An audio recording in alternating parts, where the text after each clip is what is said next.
क्या तुम यकीन कर सकते हो, हमारे गांव की चेन बुढ़िया ने उसे बेहोश करके कब्जा कर लिया था। जब उसके घर वालों को पता चला तो वहां सिर्फ खून लगा एक कपड़ा बचा था। मजबूरन उसे घर से निकाल दिया और वो भागकर एक पुराने खाली घर में रहने लगी और मेरे घर की पड़ोसी बन गई। जब भी मुझे देखती तो मुंह में लार आ जाती और मुझे अपने घर ले जाना चाहती। फानबाजी, कितनी अच्छी खुशबू है, चलो नानी के घर जाकर नानी के साथ खाना खाते हैं। नहीं, दादा ने कहा है तुम इंसान खाने वाली दुष्ट भूतनी हो, मैं नहीं हूँ। तुम्हारे दादा बेकार की बातें करते हैं, यकीन नहीं तो मेरे घर चलकर देख लो, मैं नहीं जाऊंगा। उसी समय दादा दादी ठीक घर से बाहर आ गए। तू मरी हुई बुढ़िया क्या करना चाहती है, निकल जा यहाँ से। बुढ़े, शांत रहो। तीन नाना, क्या कोई काम था? मैं एक माचिस सुधार लेना चाहती थी जलाने के लिए, तुझे जलाकर ठंड से मारना ही अच्छा था। नहीं है। चेन बुढ़िया कुछ पल के लिए ठिठकी, फिर उसने मेरी दादी की तरफ देखा। उसकी नजर में कुछ था जैसे एक गुब्बारा। तीन नाना, माचिस हमारे घर में है, आप ले जाइए इस्तेमाल करने के लिए। चेन बुढ़िया मेरी उस पूर्व पत्नी और बाद की रखैल की तरफ मुड़ी और लगभग रो पड़ी। मैंने जानबूझकर नहीं किया, मैं दोम शेंग को पानी गर्म करने के लिए उठाए हुए थी। वो अचानक हिला, मैं उसे थाम नहीं पाई और वो कड़ाही में गिर गया। जब तक मैंने उसे निकालने की सोची बहुत देर हो चुकी थी। चेन बुढ़िया, आंखें खोलकर झूठ मत बोलो, चेन कुई ने सब मुझे बता दिया है। तुम मांस खाना चाहती थी, घर में मिला नहीं तो बच्चे को पका दिया, आगे से हमारे घर मत आना। चेन बुढ़िया की आंखें लाल हो गईं, उसने अधीरता से सिर हिलाया। चेन बुढ़िया, ध्यान से सुनो, हमारे आंगन की हर चीज का हिसाब है, चोरी करने की सोचना भी मत। अगर मैंने तुम्हें चोरी करते पकड़ा तो जो पुराना घर तुम रहती हो उसे तोड़ दूंगा, ठंड से मरोगी। क्या बकवास कर रहे हो? जाओ यहाँ से, तुम्हें देखकर ही गुस्सा आता है। चेन बुढ़िया कमर झुकाए आंगन के बाहर की तरफ चल दी। वो बहुत धीरे धीरे चल रही थी। जब वो हमारे घर के दरवाजे तक पहुंची तो अचानक रुक गई। जमीन से एक मरा हुआ सख्त चूहा उठाया और उसे लटकाए चली गई। ये चेन बुढ़िया उस चूहे को उबाल कर खाएगी। उसके उस पुराने घर में एक दाना भी नहीं है। ये इंसान बूढ़ा हो जाए तो भी आसान नहीं होता। पुरानी कहावत है, बुढ़ापे में चालाकी आती है। ये इंसान बूढ़ा हो जाए तो पता नहीं भूत बन जाए। मुझे लगता है ये चेन बुढ़िया भूत बनने वाली है, अपनी आने वाली पीढ़ियों को खाने वाली है। मैं अपने दादा से झगड़ते हुए थक गई। उन्होंने मुझे गोदाम में बुलाया और मेरे हाथ में 2 आलू थमा दिए। फानबाजी, ये 2 आलू चेन बुढ़िया के घर दे आओ, जल्दी जाओ, जल्दी आओ। सिर घुमाए बिना मैं आलू लेकर चेन बुढ़िया के घर चली गई। जब अंदर गई तो देखा चेन बुढ़िया जमीन पर बैठकर आग जला रही थी और पास में एक चूहा भी आग ताप रहा था। उलटेबाजी, तुम कैसे आए? मेरी दादी ने कहा आलू देकर आओ। मैंने आलू रखे और झट से घर की तरफ भाग गई। डर था कहीं वो मुझे खा न ले। जब घर पहुंची तो देखा दादा दादी झगड़ रहे थे। तुमने उसे आलू क्यों दिए? हमारे घर में अनाज भी ज्यादा नहीं है, तुम्हें इतना अच्छा इंसान बनने की क्या जरूरत थी? चेन बुढ़िया ने जवानी में हमारी मदद की थी, हमें पैसे भी उधार दिए थे। 2 आलू कोई बड़ी चीज नहीं है। क्या इतनी बात पर इतना गुस्सा करना जरूरी है? क्यों जरूरी नहीं है? आज रात में गोदाम में सोऊंगा, हमारे गोदाम में अनाज है। दादा ने यह कहकर गोदाम में चले गए। देर रात मुझे बाहर कुछ आवाजें आईं। मैं उठकर बैठ गई। देखा कुछ चूहे गोदाम के दरवाजे पर चढ़े हुए हैं, इधर उधर देख रहे हैं जैसे कोई राज की बातें कर रहे हों। मैंने सोचा दादा गोदाम में सोए हैं, इसलिए ये चूहे अंदर घुसकर चोरी नहीं कर सकते। तो बस मन में कहा दादा आप सोते रहिए। दूसरे दिन सुबह मैंने दादा की चिल्लाहट सुनी। मेरे आलू कौन चुरा गया? एक पूरी बोरी भी चुरा ली। दादा की आवाज बहुत ऊंची थी। पूरे गांव के लोग इकट्ठे हो गए, सिर्फ चेन बुढ़िया नहीं आई। सब लोग मेरे लिए इंसाफ करो, हमारे घर से एक बोरी आलू चोरी हुई है। जरूर चेन बुढ़िया ने चुराए हैं। कल हमने उसे 2 आलू दिए, उसने जरूर हमारे आलुओं पर नजर गड़ा दी। लो, दादा ने यह कहकर चेन बुढ़िया के घर की तरफ चल दिए। गांव के लोग भी तमाशा देखने पीछे चल पड़े। सच में चेन बुढ़िया के घर में एक बोरी आलू मिले। ये आलू मैंने नहीं चुराए, मैंने सच में आलू नहीं चुराए। चेन बुढ़िया, मेरे आलू तुमने चुराए और मानती भी नहीं। अभी इस गांव से निकल जाओ, तुम तो एक चोर हो। मैंने सच में नहीं चुराए। दादा ने हाथ बढ़ाया चेन बुढ़िया को खींचने के लिए। अचानक एक चूहे ने उनका हाथ काट लिया और खून बह आया। वो चूहा जमीन पर खड़ा था, आंखें दादा पर टिकाए जैसे दादा को घूर रहा हो। दादा आधे मरे हुए डर गए, चूहे को पकड़ने लपके पर आखिर में पकड़ नहीं पाए। इस लांती चूहे को एक दिन तुम सबको मार डालूंगा। बुढ़े, एक चूहे से क्या लड़ रहे हो? लोगों को हंसाते हो। मैं भी उस चूहे से मात खा गया। उनका मुंह थोड़ा शर्माया तो चेन बुढ़िया पर चिल्लाए, तुमने मेरे आलू चुराए, तुम चोर हो, अभी निकल जाओ। मैंने सच में नहीं चुराए, मुझे भी नहीं पता कैसे घर में इतने आलू आ गए।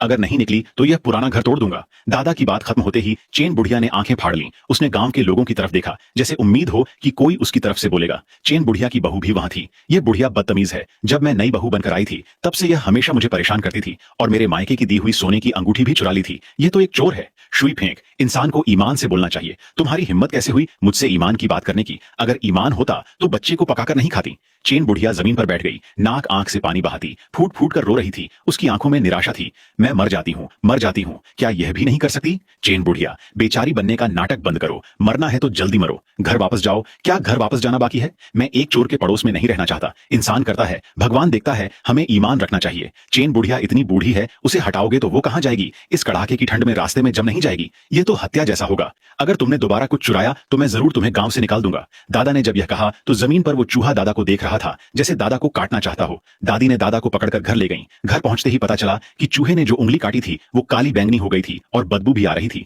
बुढ़े, चलो कस्बे में दिखाते हैं, डर है कहीं जिस चूहे ने काटा वो जहरीला ना हो। इसमें पैसे क्यों खर्च करें, 2 दिन में ठीक हो जाएगा। दादा ने यह कहकर गोदाम में चले गए। गोदाम से सूखी लकड़ियां निकालने लगे। इतनी सारी सूखी लकड़ियां किस लिए? चोर से बचाव के लिए। उन्होंने मिट्टी की दीवार पर लकड़ियां खोस दी, एक पूरी लाइन बना दी। ऊपर वाली नोकीली छोर को साफ दिख रहा था। जाहिर है डर था कि चेन बुढ़िया फिर से चोरी करे। देर रात ठंड से मेरी नींद टूट गई। बाहर तेज बारिश हो रही थी। इतनी तेज बारिश में चेन बुढ़िया ठंड से जम नहीं जाएगी। जमे तो अच्छा है, मैं थोड़ी देर के लिए बाहर जाऊंगी। तुम क्या करने जाओगी? हमारे घर में सूखी लकड़ियां हैं, चेन बुढ़िया को थोड़ी दे आती हूँ। नहीं, अच्छाई तो तुम ही कर लो, जल्दी सो जाओ। दादी ने मुझे रोका और मुझे जाने नहीं दिया। वो अभी कुछ कहने वाली थीं कि उन्होंने उंगली से बाहर इशारा किया। देखो, मैंने कहा था वो चोर है, हमारे घर की लकड़ियां चुरा रही है। ये चेन बुढ़िया बेवकूफ नहीं है, सबसे ज्यादा जीना चाहती है। वो अपनी आने वाली पीढ़ियों को खाना चाहती है। मुझे जाने दो, उसकी टांगें तोड़ दूं। दादी ने मेरी बांह पकड़ ली और जाने नहीं दिया। बाहर बहुत तेज बारिश थी, मैं भी पतले कपड़ों में थी। उन्हें भी इतनी ठंड में बाहर नहीं जाना था। अगले दिन सुबह चेन बुढ़िया के पास जाऊंगी। दूसरे दिन सुबह मैं चेन बुढ़िया के पास जवाब मांगने की तैयारी कर रही थी। तभी चेन बुढ़िया एक गठरी सूखी लकड़ियां पीठ पर लादे हमारे आंगन में आई। वो अपनी जगह पर खड़ी रही, चेहरे पर शर्म थी। कुछ पल हिचकिचाई, फिर बोली, कल रात बहुत तेज बारिश थी, पुराना घर भी हवा से लीकता था। मैंने तुम्हारे घर की सूखी लकड़ियां चुरा ली। आज सुबह पहाड़ पर जाकर लकड़ियां बीन कर लाई। ये लकड़ियां तुम्हें वापस करती हूँ। तुम चोर हो। किसने कहा था मेरे घर का सामान उठाने के लिए? 3 नाना, ये सूखी लकड़ियां सब वापस ले लो, हमारे घर में है। दादी ने चेन बुढ़िया की लकड़ियां उठा ली। दादी की तरफ मुड़ी और कहा, यह कौन सा वक्त है, अभी तक खाना नहीं बनाया? दादा की बात सुनकर चेन बुढ़िया चली गई। ये सूखी लकड़ियां पहाड़ पर जाकर बीन सकती है, लेकिन खाने का सामान चेन बुढ़िया कहां से लाएगी? तुम ज्यादा चिंता मत करो, मैं तुम्हें बता देता हूं। हमारे घर का सामान कुत्ते को भी दे दें तो चेन बुढ़िया को नहीं देंगे। शाम को चेन बुढ़िया फिर हमारे घर आई। चेहरे पर मुस्कुराहट थी, हाथ में 2 किलो सुअर का मांस था। चेन बुढ़िया मांस मुझे देना चाहती थी। ये मांस कहां से लाई? दहे गांव में कोई अचानक मर गया, कोई शव को हाथ नहीं लगा रहा था। मैंने शव को ताबूत में रखा। उस घर वाले दयालु थे, मुझे मांस दिया, थोड़ा अनाज भी दिया। कहा, कल फिर आना, कागज के पैसे मोड़ने में मदद करना, थोड़े पैसे भी मिलेंगे। दहे गांव बहुत दूर है, आने जाने में आधा दिन लगता है। 3 नाना, ये मांस आप वापस ले जाओ, हमारे घर में है। ये दुबला मांस आप रखो, मैं बूढ़ी हूं, ये दुबला मांस चबा नहीं सकती। चेन बुढ़िया ने यह कहकर आंगन के बाहर की तरफ चल दी। चेन बुढ़िया बुरी नहीं है, आगे से चेन बुढ़िया के बारे में मत बोलो। 2 किलो मांस में बिक गई, तुम भी सस्ती हो। उसने हमारे घर मांस भेजा, यह दिखावा है। उसकी खुशी देखकर मुझे गुस्सा आता है। मैं एक बार बाहर जाती हूँ। बुढ़े, कहां जा रहे हो? तुम्हें क्या मतलब? आज रात मैं वापस नहीं आऊंगा। दादा ने यह कहकर चले गए, पता नहीं कहां गए। देखते देखते दूसरे दिन दोपहर हो गई। चेन बुढ़िया बाहर से वापस आई, कमर झुकी हुई, कपड़े बहुत गंदे थे, जैसे ठोकर खाई हो। 3 नाना, तुम्हारे बुढ़े दहेगांव क्यों नहीं गए? उन्होंने मेरा क्या बिगाड़ा था जो हमेशा मेरे पीछे पड़े रहते हैं? ये क्या हुआ? दादा के हाथ में आधा किलो सफेद आटा था, साथ में सुअर का मांस भी था। चेहरे पर मुस्कुराहट थी, मुंह में गुनगुनाना चल रहा था। मूड बहुत अच्छा था। ये सब कहां से लाए? हाँ, मैं दाहे गांव में कागज के पैसे मोड़ने में मदद करने गया था, उस घर वाले ने दिया। उस घर वाले के पास सच में पैसे थे, खाना भी बढ़िया बनाया था। तुमने चेन बुढ़िया का काम छीन लिया। किसने उसका काम छीना? उसने खुद बेईमानी का काम किया, उसी को सजा मिली। उस घर वाले को पता चला तो कहा, झांग लाओ वो, ये तुमने बेईमानी का काम किया। इंसाफ की बात करें तो कोई चेन बुढ़िया से ज्यादा बेईमान नहीं है। 100 से ज्यादा साल की हो गई हो, अभी तक जीने का मन है? बेटा भी मर गया, जीने में क्या मजा है? मेरी उम्र में होती तो मैं कब का फांसी लगा लेती। चेन बुढ़िया के बेटे की बात चलते ही वो बुढ़िया जैसे ठिठक गई, आंखों में निराशा झलकी, मुड़कर चल दी। झांग लाओ वो, बेकार की बातें बंद करो। तभी दादी आई, उनके हाथ में आटे का एक थैला था। दौड़कर चेन बुढ़िया के घर गईं। कई बार दरवाजा खटखटाया, चेन बुढ़िया ने दरवाजा नहीं खोला। दादी ने आटा जमीन पर रख दिया। 3 नाना, मैंने आटा जमीन पर रख दिया है, दरवाजा खोलकर ले लेना। लोग हमारे घर का आटा पसंद नहीं करते। तुम अच्छा इंसान बनने का ढोंग बंद करो, घर में ढेर सारा काम है, जल्दी आओ। फानवाजी, थोड़ी देर में मैं और तुम्हारी दादी पहाड़ पर लकड़ियां बीनने जाएंगे। जब हम चले जाएं तो जाकर आटा वापस ले आना। दादा, यह अच्छा नहीं है, अगर आटा वापस नहीं लाया तो पीट दूंगा, समझे? दादा के चले जाने के बाद मैं चेन बुढ़िया के घर गई। अभी आटा उठाया ही था कि घर के अंदर से कोई आवाज आई। मैंने लकड़ी के दरवाजे पर आंख टिकाई, दरवाजे की दरार से अंदर देखा कि चेन बुढ़िया घर की बल्ली से लटकी हुई थी, आंखें फटी हुई, जीभ बाहर निकली हुई। 10-12 चूहे उसके शरीर पर चढ़े हुए थे। अचानक चेन बुढ़िया ने आंखें चौड़ी करके मेरी तरफ देखा। मैंने उसे फांसी लगाने की सलाह दी और उसने सच में फांसी लगा ली। उस समय मैं चेन बुढ़िया के घर के दरवाजे पर था। फानवाजी, तुम कैसे आए? मैं डर के मारे घर की तरफ भागा। ठीक तभी दादा पहाड़ से वापस आ रहे थे।